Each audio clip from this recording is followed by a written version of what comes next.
Portia! Salute, professora! Today in class we will be talking about something new and a little bit different, Greek mythology. My eyes lit up. I could not wait. Little 5th grade me was so excited to get to Latin class every day that week. This is where my love for Greek mythology truly blossomed. Today I will be telling you about the misconceptions of mythology, the importance of Greek mythology, and one of my favorite myths. First, I will be clarifying some misconceptions people have regarding mythology. According to the webpage different.com, accessed April 1st, 2020, Greek mythology actually came well before Roman mythology. Greek mythology originated in 1200 BCE, while Roman mythology originated in 2nd century BCE. The next difference I will tell you is related to the contents of the myths. Greek mythology is much more focused on the actions we do during our lives, the good deeds, the bad deeds, whatever it may be, but how there will be consequences in the afterlife depending on those deeds.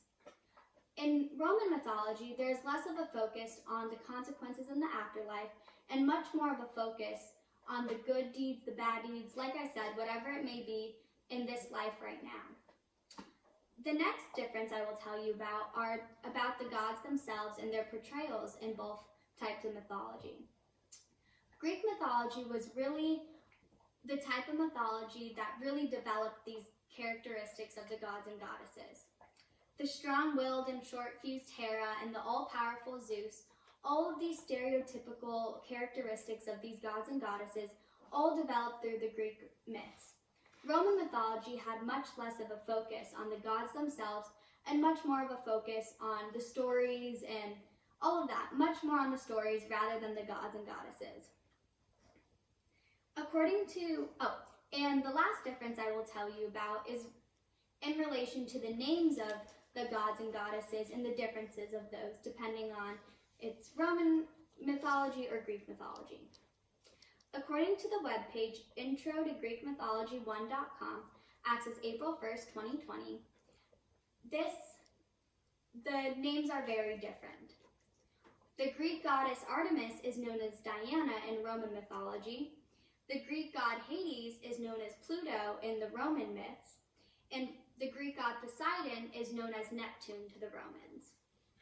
These little differences within the names can sound maybe not so significant, but while you're reading a myth, it can tell you if you're reading a Greek myth or a Roman myth. Now that I've explained the misconceptions of mythology, I will move on to explain the importance of Greek mythology. I see Greek mythology the same way I see the Bible, as a collection of life lessons that we can apply into our daily life. Today, I will tell you the myth of Daedalus and Icarus. So, one day, King Minos asked Daedalus and Icarus to build him a huge maze with a minotaur in the middle for his prisoners. They created this very complex maze that no one could get out of, and King Minos was overjoyed, thrilled. But later on, King Minos became very upset with them, and he sent them there actually as his prisoners. Little did he know that this father and son duo were actually very smart. When they got into the maze, out of their pockets, they pulled wax and feathers. Daedalus told his son Icarus, "Build yourself a set of wings, fly out of the maze, but make sure you don't fly too high, because if you get too close to the sun will melt your wings and you will fall to your death." Unfortunately, as Icarus was flying and so overjoyed with his newfound freedom, he flew too close to the sun and his wings melted and he plummeted to his death. There are a lot of lessons that we can learn from this story. The first is to always remain humble, and the second is to always listen to those who are wiser and more experienced than yourself. Everyone can learn something from these myths, and everyone can take a different story or life lesson from them. I know I definitely have.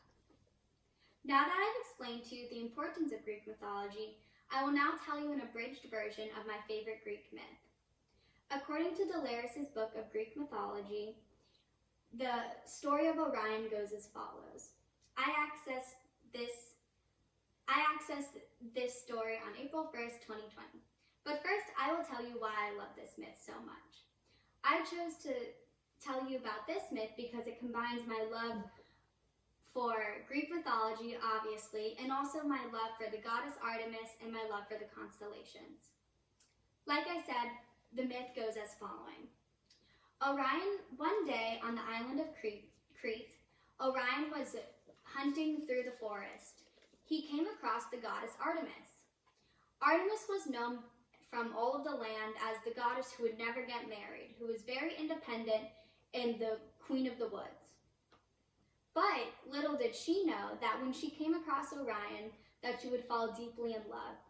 She was so infatuated with his love for hunting and his expertise in the sport and how humble he was.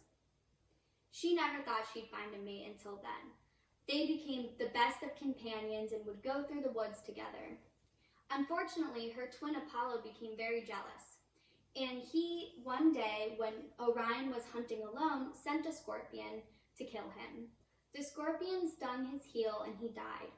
Artemis couldn't get there early enough to save him, and she was so incredibly distraught that her twin brother Apollo felt so bad.